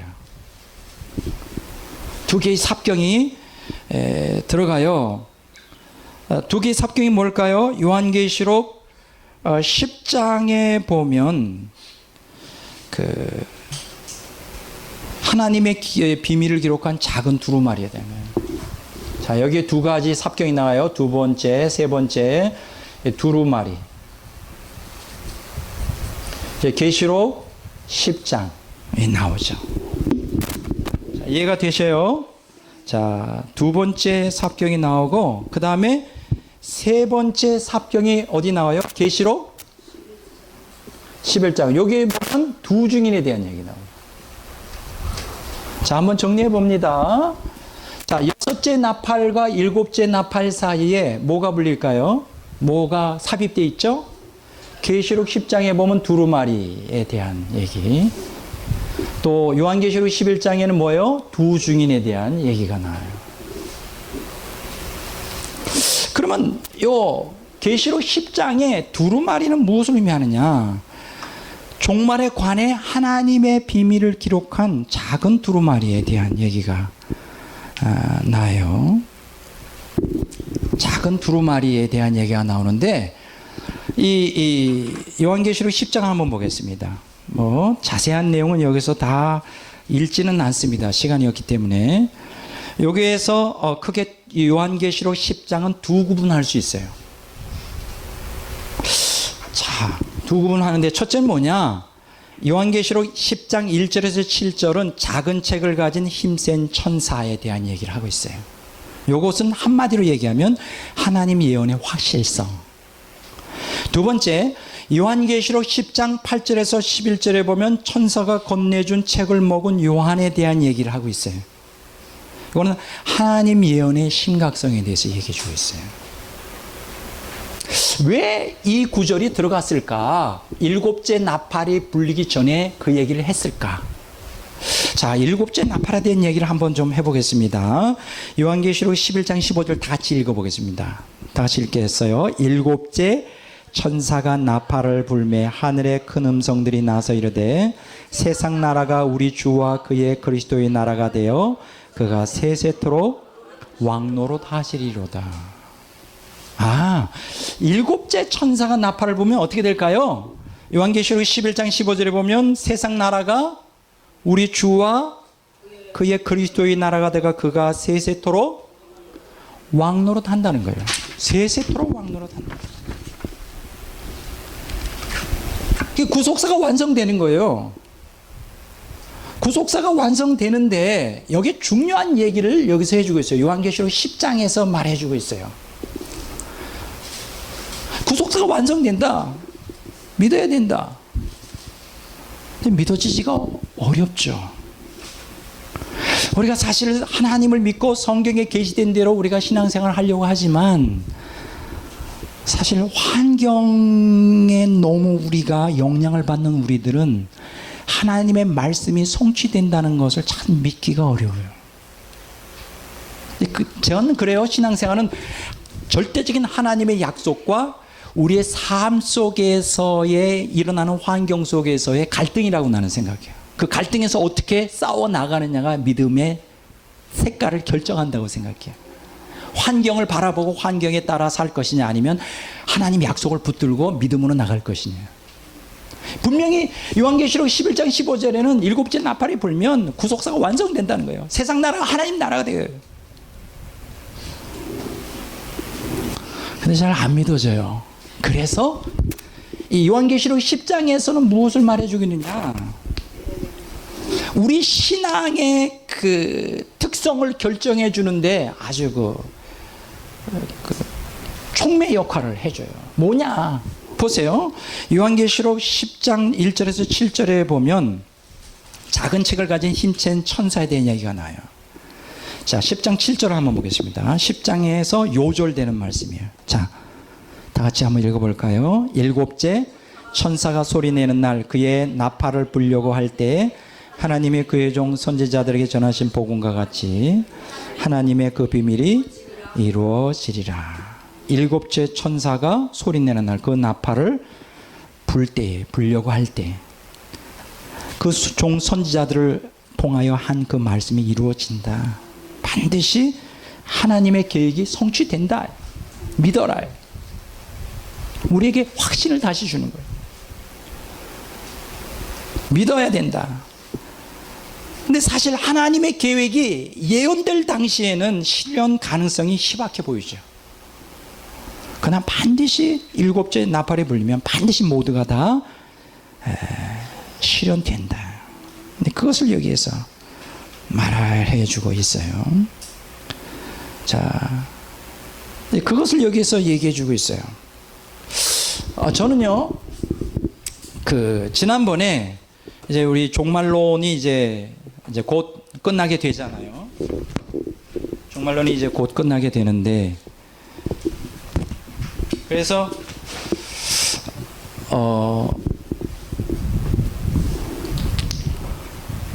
그때 무엇을 제가 여러분들에게 가르쳤느냐 하면, 그 환경 재앙에 대한 얘기를 많이 했어요. 혹시 기억나는지 모르겠어요. 이제 전 3년 반에 3분의 1 환경 재앙이 떨어지는데 이미 지금 현재 우리가 살고 있는 이 세상에 여러 온난화라든가 그렇죠. 이러한 것으로 인해 환경 재앙이 쏟아지고 있다. 그래서 3분의 1 환경 재앙으로 이어질 것이다 했어요. 근데 요 근래에 제의 주 관심사가 뭐냐? 그런 그 온난화로 인한 환경 재앙보다 더 심각한 게 있다는 걸 알게 됐어요. 3분의 1 환경 재앙이 직격탄으로 직접 우리의 피부에 와 닿게끔 경험되어질 수 있도록 하는 사건들이 일어난 거죠. 그게 뭐냐면 그 핵발전소가 폭발한 거예요. 그러면서 저는 3분의 1 환경장이 이제 확실히 믿어지게 됐어요. 요번 주에 제가 본 책이 이 책이에요. 체르노빌, 후쿠시마, 한국. 그래서 강은주라고 하는 기자가 쓴 것인데, 이 책을 보면서 또 많은 것을 느꼈어요. 저는 여러분들에게 지금 이 체르노빌이나 후쿠시마에 대한 또 지금 핵발전 사고, 지금 우리가 역사에 많은 핵발전소의 사고가 있었지만 결정적으로 지금 우리에게 인류에게 지대한 치명적인 영향을 끼치는 두 가지 핵폭발이 체르노빌 1986년도에 일어났던 사건이고, 두 번째가 2011년에 일어났던 그 일본의 후쿠시마 원전 폭발이죠. 여러분들이 좀 공부를 좀 하면 좋겠어요. 이 관련 책들을 보면 뭐 이렇게 인터넷 서점에 보면 체르노빌이나 후쿠시마를 치면 한 10권 정도의 책이 나와 있어요. 지금 시중에. 앞으로도 계속 나오겠죠. 그래서 저는 지금 몇 권을 지금 구입해서 읽고 있는데 읽을수록 심각해요. 제가 이 말씀 사역자가 아니라면 저는 그 반전 운동을 좀 하고 싶어요.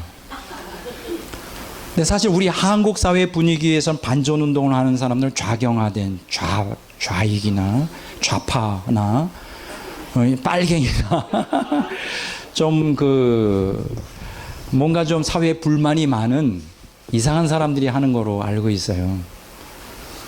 근데 제가 사실은 이런 책들을 읽다 보니까 그렇게 우리가 생각하는 것처럼 그렇게 반전 운동이 그런 좌파들이 해야 되는 전유물이 아니다는 거, 아주 심각성을 지금 느끼고 있고요. 사실은 우리가 무지한 게 어떤 면에서는 편할 수도 있어요.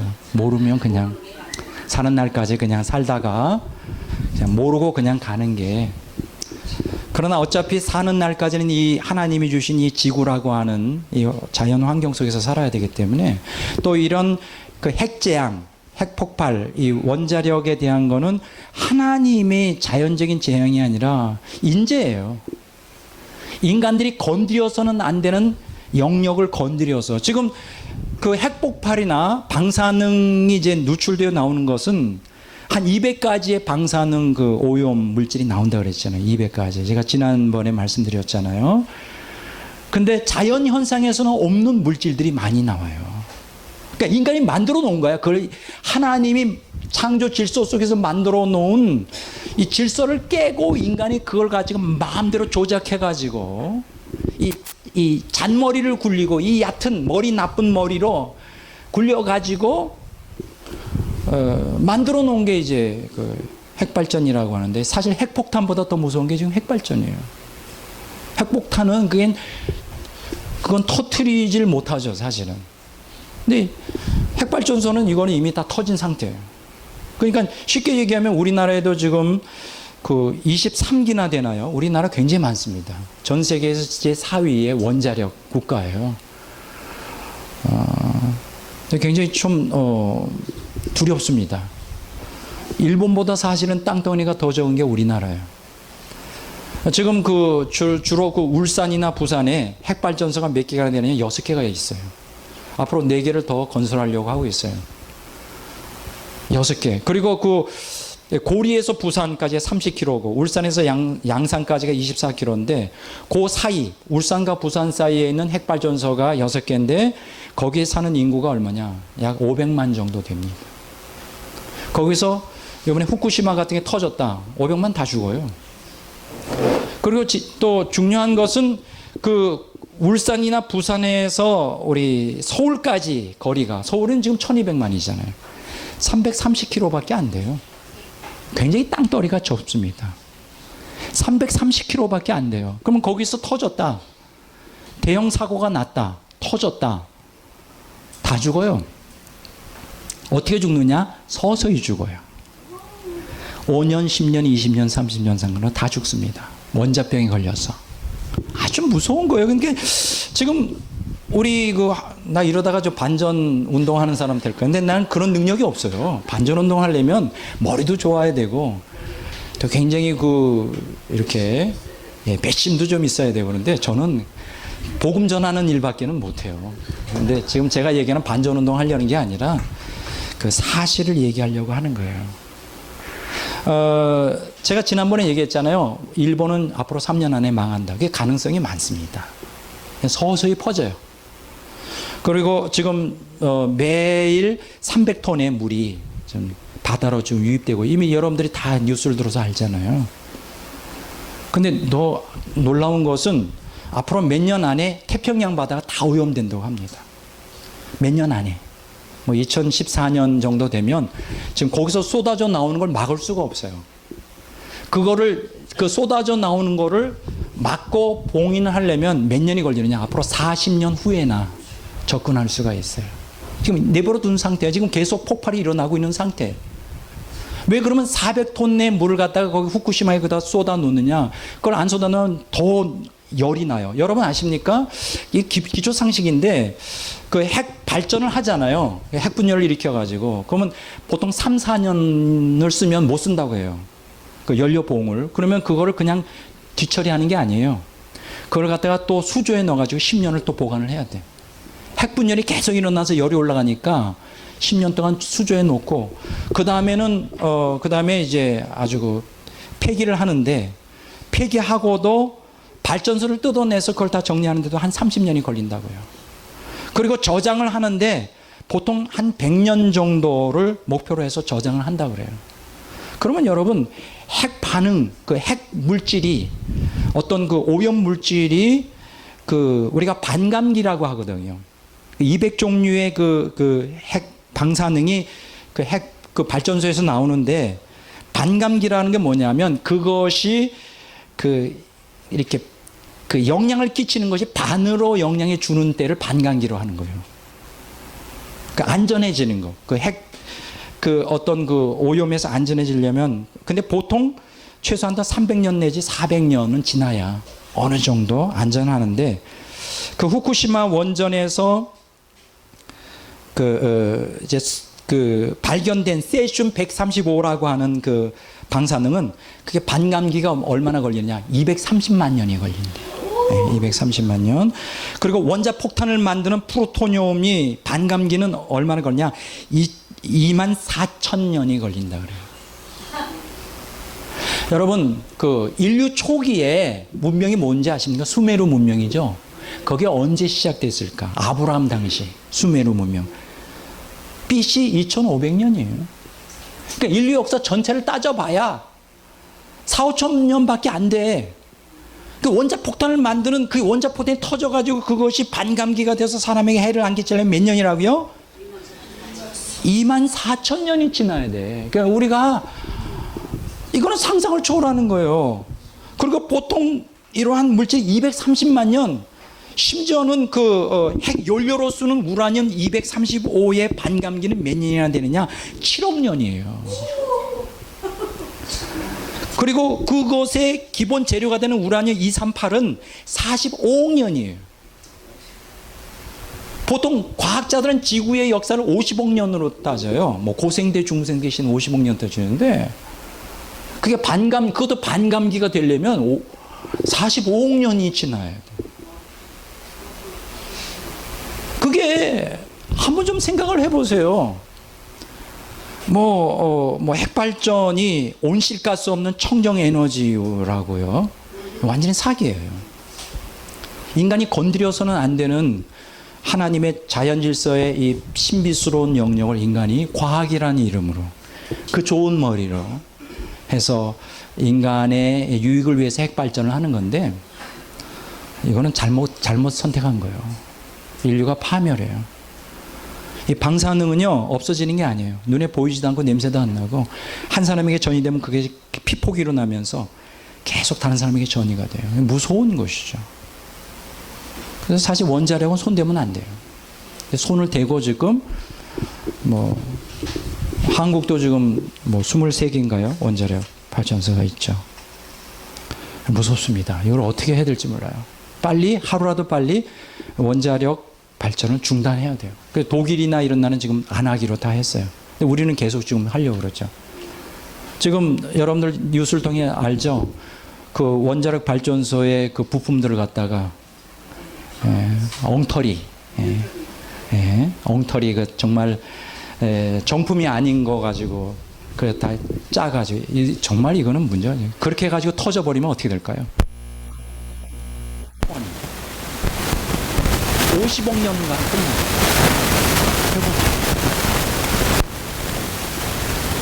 아주 무서운 도박을 지금 하고 있어요. 그래서 참 이런 책들을 좀 읽었으면 좋겠고, 또 한 가지 여러분들에게 드리고 싶은 것은 이제는 그 해산물을 먹으면 안 되겠다. 이렇게 하면 나 끌려가는 거거든요. 항의를 받을 것 같아요. 해산물 시장에서. 왜냐면 지금 후쿠시마에서 하루에 300톤씩 나오는 게 지금 다 돌아요. 온 그 태평양, 동해까지 서해까지. 이게 이제 해류를 타고 다 오염된다고 봅니다. 다 방사능에 오염돼서 이제 그걸 먹는 사람들은 서서히 왜 죽는지도 모르게 죽죠. 원인도 모르고. 그래서 이제는 해산물도 이제 마음대로 못 먹게 되는 시대가 됐구나.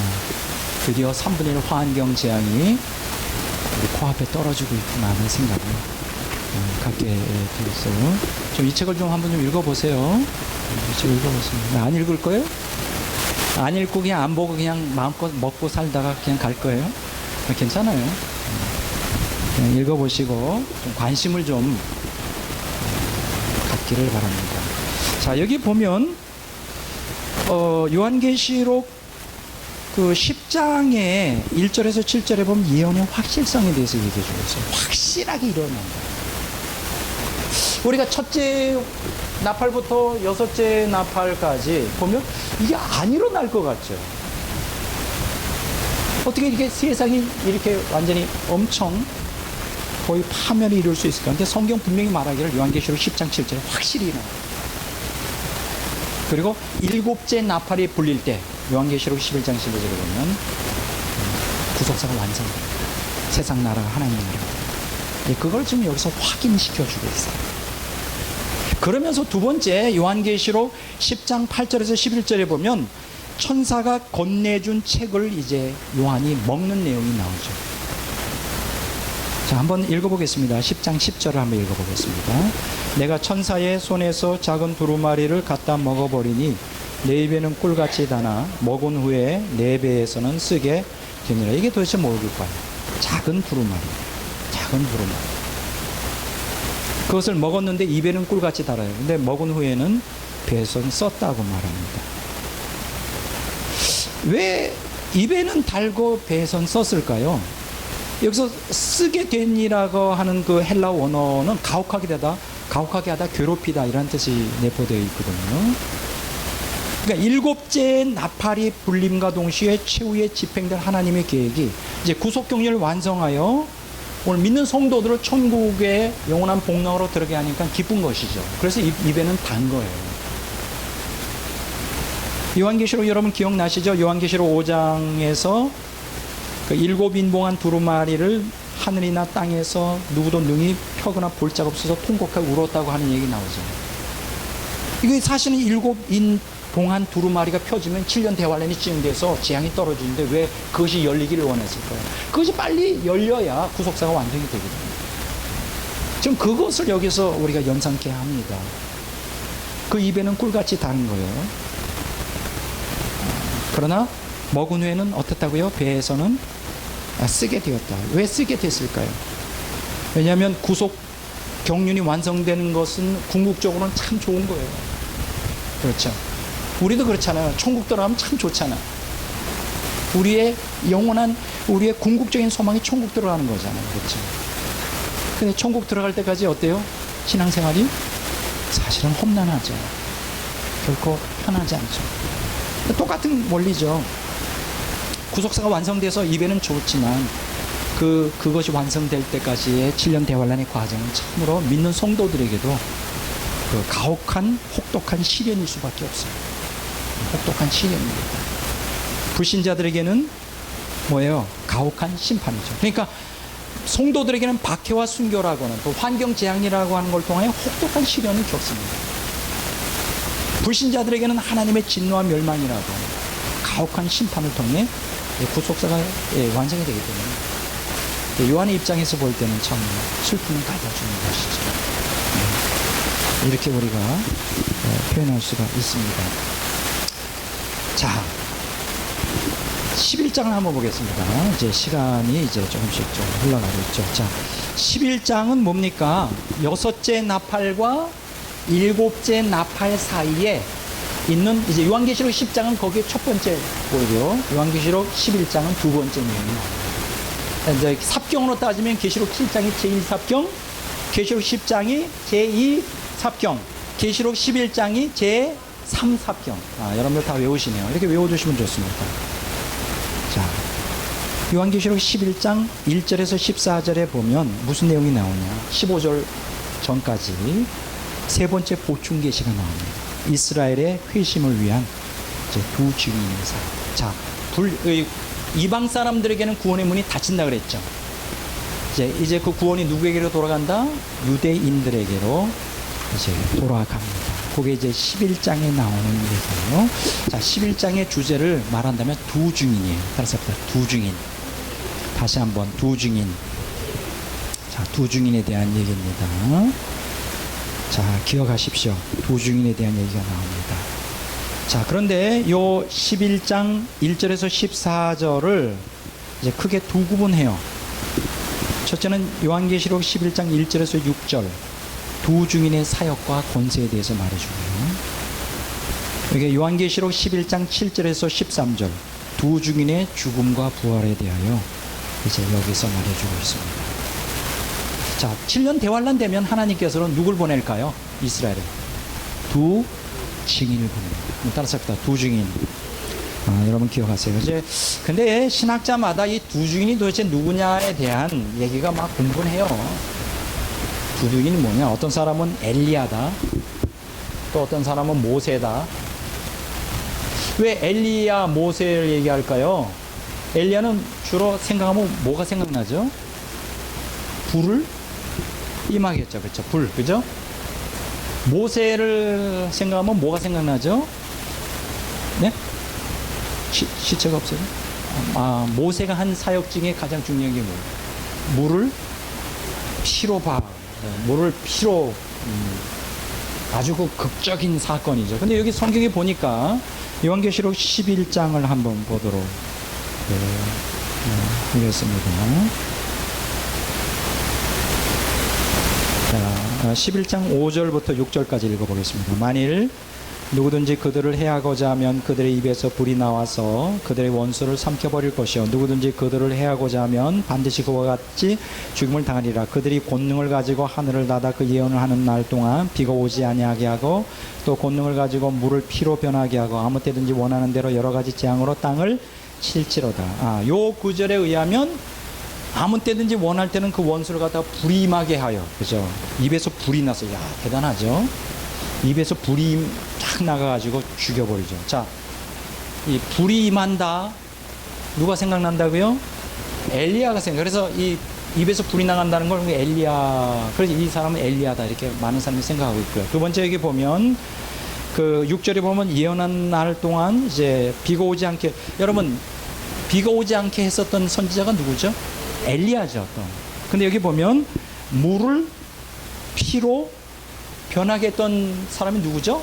모세죠. 그래서 많은 신학자들이 엘리야와 모세가 두 중입니다. 이렇게 이제 생각들을 합니다. 근데 저는 약간 좀 견해가 달라요.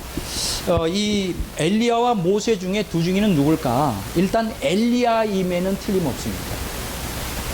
엘리야임에는 틀림없어요. 왜냐하면 성경에 이제 거기에 대해서 나와 있어요. 한번 좀 보도록 하겠습니다. 말라기서 4장 6절. 말라기서 4장 5절 6절을 보실까요? 5절 6절. 말라기서 4장 5절 6절. 자, 찾으셨어요? 자, 다 같이 한번 읽어보도록 이렇게 하겠습니다. 보라, 여호와의 크고 두려운 날에 이르기 전에 내가 선지자 엘리야를 너에게 보내리니 그가 아버지의 마음을 자녀에게로 돌이키게 하고 자녀들의 마음을 그들의 아버지에게로 돌이키게 하리라. 돌이키지 아니하면 두렵건대 내가 와서 저주로 그 땅을 칠까 하노라. 보세요. 여기 보면 여호와의 크고 두려운 날이라 그랬어요. 그 날이 이르기 전에 누구를 보낸다? 엘리야를 보낸다. 그러면 여기서 여호와의 크고 두려운 날은 언제일까? 말라기서 4장 3절에 보면 내가 정한 날이에요. 근데 그것이 말라기서 4장 1절에 보면 용광로 불 같은 날이에요. 그래서 교만한 자와 악한 자를 지푸라기 같이 다 태워서 죽일, 심판할 날이에요. 자, 그게 언제일까요? 악인들을 심판하는 것은 물론 예수님이 지상재림일 때 절정을 이루겠지만, 우리가 지난번에 얘기하기를 7년 대환란에서 일곱째 나팔을 불릴 때 일곱 대접이 쏟아지는 후 3년 반 끝에 마무리가.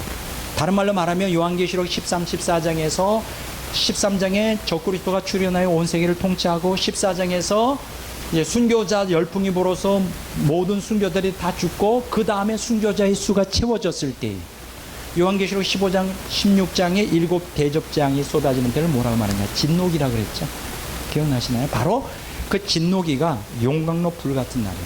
오늘 조심해야 될 것은 용광로 불 같은 날, 또 여호와의 날, 여호와의 크고 두려운 날을 7년 대환란 전체라고 보는 사람들이 너무나 많은데 그건 아니라는 거예요. 아까 제가 얘기했죠. 첫째 나팔부터 넷째 나팔까지도 7년 대환란이 들어가지만 이거는 그 화가 아니다는 거예요. 의인과 악인들에게도 다 적용되는 거고, 화로서 지명되는 건 다섯째, 여섯째, 일곱째 나팔. 요거는 이제, 그리고 일곱째 나팔에서 절정을 이루죠, 화가.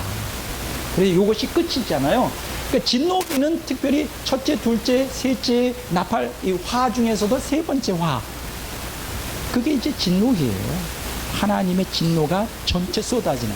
첫째 대접부터 일곱째 대접이 진노기예요. 그게 요한계시록 16장에 나오잖아요. 악인들을 다 죽이는 거예요. 그러니까 대접재앙은 악인들을 다 죽이기 위한 것에 초점을 주어져 있어요. 한번 요한계시록 15장 한번 보겠습니다. 15장 1절을 다 같이 읽어보도록 하겠습니다. 찾으셨나요? 요한계시록 15장 1절. 다 같이 읽겠습니다. 또 하늘에 크고 이상한 다른 이적이 보매 일곱 천사가 일곱 재앙을 가졌으니 곧 마지막 재앙이라. 하나님의 진노가 이것으로 마시리라. 여기 보면 마지막 재앙이라 그랬어요. 이 마지막 재앙이 뭐예요? 셋째 화죠. 그러니까 화는 재앙 혹은 심판이라고 말했어요. 자, 7절에 보면 중반부에 하나님의 진노를 가득 담은 금대접 일곱. 하나님의 진노가 담은 일곱 대접 재앙이에요. 그러니까 여러분들 기억하셔야 될 것은 7년 대환란 전체가 하나님의 진노기가 아니에요. 특히 다섯째, 여섯째, 일곱째 나팔이 하나님의 진노의 징표, 화, 첫째와 둘째와 셋째화인데 그 중에서도 마지막 일곱째 나팔이 일곱 대접 재앙이 그게 바로 진노기예요. 바로 말라기서 다시 넘어옵니다마는 4장, 그렇죠. 말라기서 4장 1절 용광로 불 같은 날, 5절 여호와의 크고 두려운 날, 그 악인들을 다 심판하는 날, 그 날이 진노기예요. 그러면 그 전에 누굴 보낸다? 엘리야를 보낸다. 그러면 진노기 이전에 엘리야를 보낸다는 건 뭐예요? 우리가 예측하면 전 3년 반이 시작될 때 그 엘리야를 보내겠다. 뭐 이렇게 우리가 예측할 수가 있는 것이죠. 그래서 그 이 엘리야가 온 거에 대하여 그 예수님 당시에도 그 유대인들이 굉장히 깊은 관심을 갖고 있었어요. 엘리야가 온다고 들었는데 언제 오십니까? 그 예수님 그러죠. 세례 요한이를 지칭하면서 이미 엘리야가 왔다. 근데 세례 요한이 엘리야예요? 그건 아니죠. 엄밀하게 말하면 엘리야의 심령을 가진 자죠.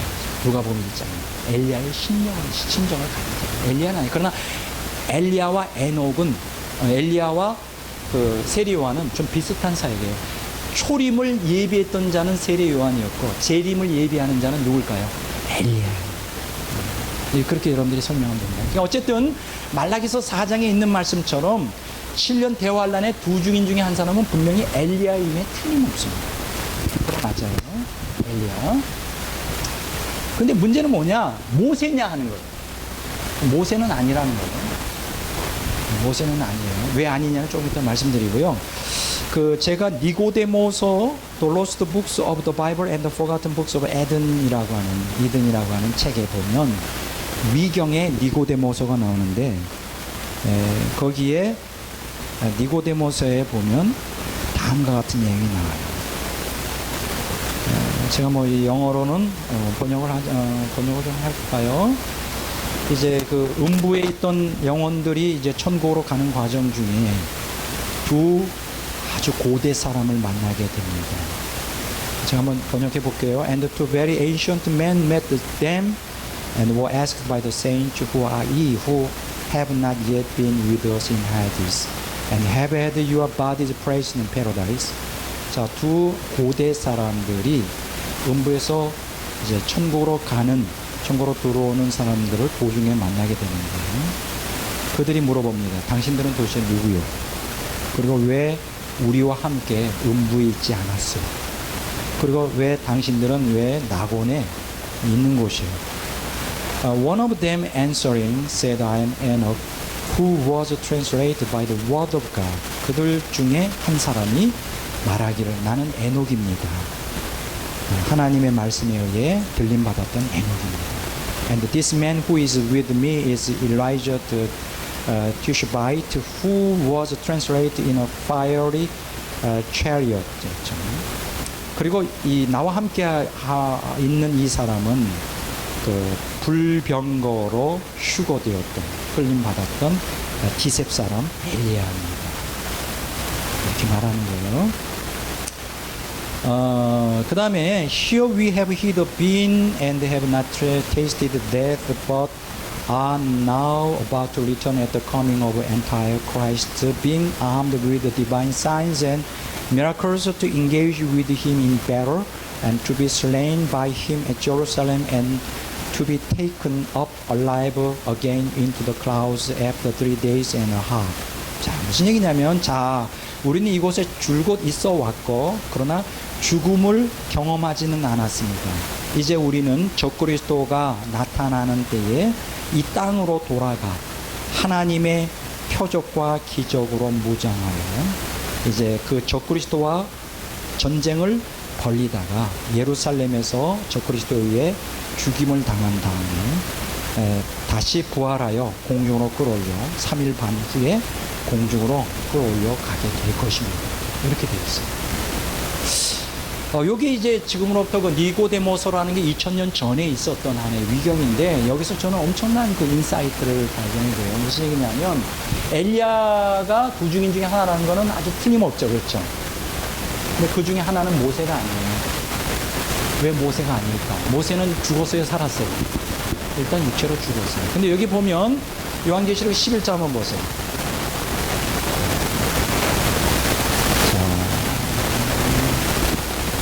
11장에 보면 자 7절부터 볼까요? 7절, 8절, 9절, 10절, 11절. 자, 빨리 읽어보겠습니다. 시간이 없으니까.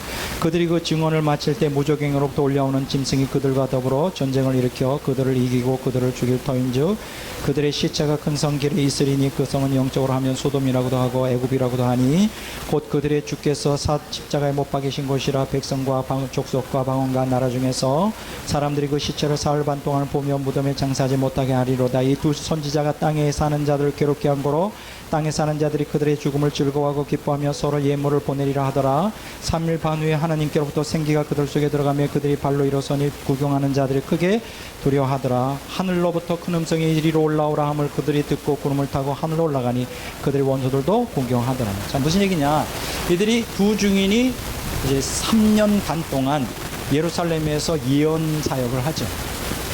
복음을 전하는 게 아닙니다. 예언 사역을 하는 것입니다. 그럼 무슨 예언일까요? 메시아가 너희들이 고대하던 메시아가 곧 도래할 것이다. 재림주 메시아가 곧 올 것이다. 회개하라고 하는 이제 예언을 선포하게 되죠. 곧 여호와의 날이 곧 시작될 것이다. 말라기서에 말한 크고 두려운 날이 곧 시작될 것이다. 빨리 회개하라.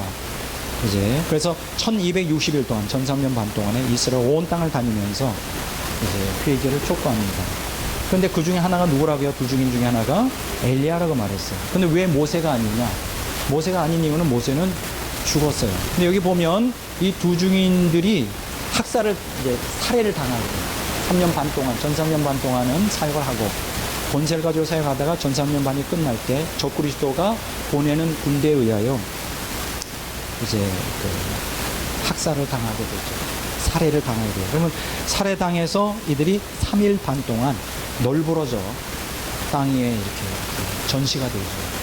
그래서 사람들이 다 너무나 기뻐합니다. 왜냐하면 너무나 이 두 증인이 너무나 괴롭혔어요. 이 땅에 거하는 악인들을 괴롭히고 막 심판을 행하고 하니까 막 눈에 가시처럼 정말로 너무나 고통을 주었어요. 그러니까 막 이 두 증인을 죽게 되지 않게, 그 전까지는 죽지를 않습니다. 여기서 우리가 깨닫는 것은 하나님, 우리가 살고 죽는 건 누구의 손에 달려있다? 하나님의 손에 달려있는 거예요. 죽일 수가 없어요. 죽이려면 입에서 불이 나가게 해가지고 그냥 꼼짝을 못해요. 야, 대단한 권세예요. 엘리야가 그랬잖아요. 엘리야가 그런 권세를 했죠. 근데 여기 보면 죽었어요, 이 사람이. 죽은 다음에 3일 반 후에 생기가 그 안에 들어갔다고 했어요. 여기서 생기라는 게 뭘까요? 하나님의 생명의 기운이죠. 하나님의 생명의 기운이에요. 그래서 성령이 들어가고, 다른 말로 하면 부활의 영이 들어간 거죠. 그래서 이들이 부활하여 하나님의 일이 올라오라는 그냥 구름 타고 올라옵니다. 휴거가 아닙니다. 휴거는 육체가 그냥 천사들에 의해 끌려 올라가는 거예요. 그거는 변화가 되는 게 아니에요. 부활체를 가진 사람은 어떻게 될까요? 천사가 도움이 필요할까요? 필요 없어요. 그냥 올라오라고 그냥 구름 타고 와요. 우리가 부활체를 갖잖아요. 그냥 우리가 원하는 데 날아다닐 수 있어요. 천사가 필요 없어요. 근데 여기 보면 천사가 필요 없어요.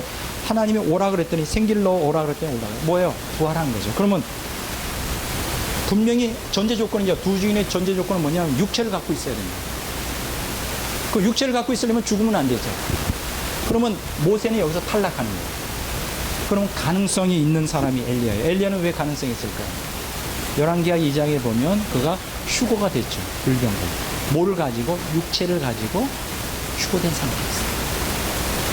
구약성경에 보면 엘리야와 더불어 또 휴거된 사람이 한 사람이 있죠. 에녹이에요. 바로 아까 제가 니고데모스에 보면 에녹과 엘리야가 나오는데 두 증인은 에녹과 엘리야예요. 왜냐? 에녹도 창세기 5장에 보면 휴거됐어요. 휴거됐다는 건 뭐냐? 육체를 가지고 그냥 천국으로 갔다는 거예요. 육체를 가지고. 그 얘기 뭐예요? 육체를 갖고 있다는 거예요. 그러니까 쉽게 얘기하면 엘리야와 에녹은 지금도 육체를 갖고 있어요. 죽질 않았어요. 이들이 언제 죽을까? 두 증인으로 나타나서 전 3년 반 동안 사역하고 그 끝날 때 죽임을 당하게 되죠. 엘리야와 에녹은 죽임을 당하게 될 겁니다. 그리고 부활시켜서 올라갈 거예요. 그 얘기 이해가 되세요? 그래서 엘리야와 에녹이 두 증인이에요. 뭐 이단 교주들이 자기가 두 증인 중에 하나라고 자꾸만 하는데 그거는 너무나 택도 없는 얘기예요. 택도 없는 얘기예요. 왜냐면 아무나 두 증인이 되는 거는 아니다는 것을 말씀을 드리겠어요. 자, 이제 시간이 좀 없지만 이걸 좀 끝냈으면 좋겠네요. 자, 두 증인의 사역과 권세에 대하여 이제 각종 권능을 행하죠. 각종 권능을 행하고 이제 그래서 결국은 이제 적그리스도가 전 3년 반 동안은 사실은 그 적그리스도는 언제 역사의 무대에 나타날까요? 요한계시록 그 역사의 무대에 나타나는 건 후 3년 반이 아니에요. 전 3년 반이 시작될 때 화려하게 역사의 무대에 나타납니다. 그리고 평화 협정을 맺죠. 우리가 한번 좀 보겠습니다. 다니엘서 한번 7장을 봅니다.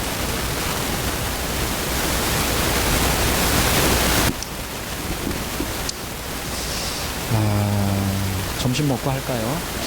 이걸 하다 보면 안 될 것 같아요. 자, 그러면 요까지 하고 그 다음에 오후 시간에 계속 이어서 하도록 이렇게 하겠습니다.